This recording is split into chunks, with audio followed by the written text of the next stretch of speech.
الرحمن الرحیم جی السلام علیکم۔ امید کرتا ہوں آپ سب خیریت سے ہوں گے، ہنستے مسکراتے ہوں گے، اپنا بہت سا خیال رکھتے ہوں گے، اپنے سے زیادہ دوسروں کا خیال رکھتے ہوں گے۔ ابھی جی 11 بج کے تقریباً 10-15 منٹ ہو گئے اور ہم سیٹی کے لیے جا رہے ہیں۔ اگر آپ پنڈی بوئے ہیں اور آپ نے سیٹی بار نہیں کرنی تو آپ بالکل بھی پنڈی بوئے نہیں ہیں۔ تو سیٹی کی سب سے اچھی جگہ جو یہاں پہ مجھے اور باقی لوگوں کو نظر آتی ہے وہ کرتار پورہ ہے جی۔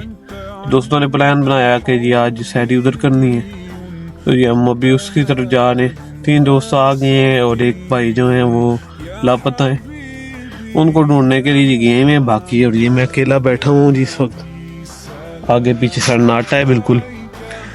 تو جب آتے ہیں تو چلتے ہیں۔ تو انشاءاللہ جی اگر آپ پنڈی بوائے ہیں اور آپ نے کرتار پورہ نہیں گئے تو پھر آپ کا پنڈی بوائے ہونا نہیں بنتا۔ تو جی انشاءاللہ جی وہاں پہ جا کے آپ سے ملاقات ہوتی ہے، دوبارہ آپ کو بتاتے ہیں کیا کیا معاملات ہیں۔ ادھر ایک وائب ہے، آپ کو ایک وائب ملتی ہے جیسے آپ کو کراچی اور لاہور کے اسٹریٹ فوڈ میں ملتی ہے نا، اسی طرح وہاں کے اسٹریٹ فوڈ میں آپ کو وائب ملتی ہے۔ اس سے علاوہ اگر کہیں بہت اچھا ٹیسٹ یا کچھ اور ہے وہ بالکل بھی نہیں ہے، مگر ادھر جو جس کو کہتے ہیں نا چس یا مزہ جو ہے وہ آپ کو ایسا لگتا ہے کہ آپ لاہور یا کراچی والی اسٹریٹ فوڈ میں۔ تو اسی کے لیے جاتے ہیں، تو ہر رمضان جاتے ہیں۔ تو اس دفعہ بھی جو ہمارا فرسٹ ٹور ہے وہ اس طرف ہے، 2-3 ٹور لگاتے ہوتے ہیں وہاں کے، وہ بھی صرف چس اٹھانے کے لیے جی۔ تو آپ کو وہاں پہ جا کے ملتے ہیں جی۔ اور یہ اپنی مہرو ہے جی، تیار کھڑی بھی ہے اور ابھی ویٹ کر رہے ہیں دوستوں کا۔ تو جی آپ کو اور اپنے بھائیوں کو لے کر ہم آ گئے ہیں جی کرتار پورہ۔ میرے ساتھ ہیں جی واصف فرام عمان، قریشی مبارک صاحب، نادر قریشی صاحب، اور اس کے ساتھ ہیں جی جانی مانی شخصیت علی صاحب۔ پہلے ہمیں ملے انکل کلفی والے، اس کے بعد چکن حلیم اور بریانی والے۔ چلتے چلتے ہم پہنچ گئے کراچی حلیم گڑھ، اور اس کے بعد آئے ہٹی پر۔ آگے وہ نومی جی لگا کر بیٹھے تھے، کلفی اور ملک کڑی بیچ رہے تھے لسی۔ پھر آئے بیف نہاری اور اس کے ساتھ نام کے چکن نہاری، کیونکہ ایسی کوئی ڈش نہیں ہوتی۔ چلتے چلتے کب ہم پہنچ گئے انڈیا میں امرتسر، ہمیں کوئی ہوئی نہ خبر۔ اس کے بعد آ گئے ہم شکیل نہاری اور توا پیس، جہاں سے کھانے تھے ہم نے توا پیس۔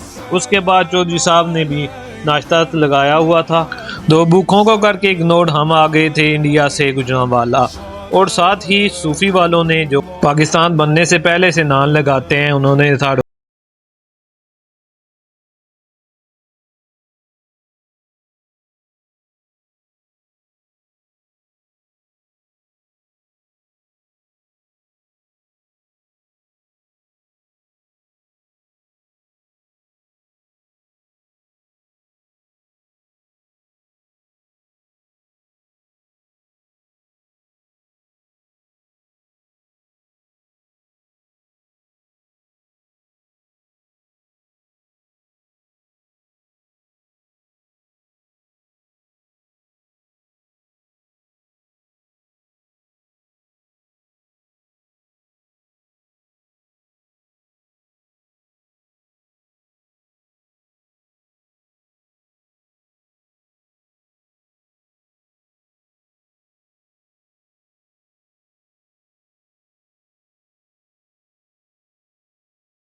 کھانے کی طرف تھی کرائی۔ کھانا کر کے ختم، ساتھ والوں کی ویڈیو بنانے میں ہم ہو گئے تھے مگن۔ جہاں توے پہ ہو رہا تھا آدھا مرغا گرم، ساتھ میں گرم شوربہ پایوں پہ ڈال کے پتہ نہیں کون سا کڑے تھے دم۔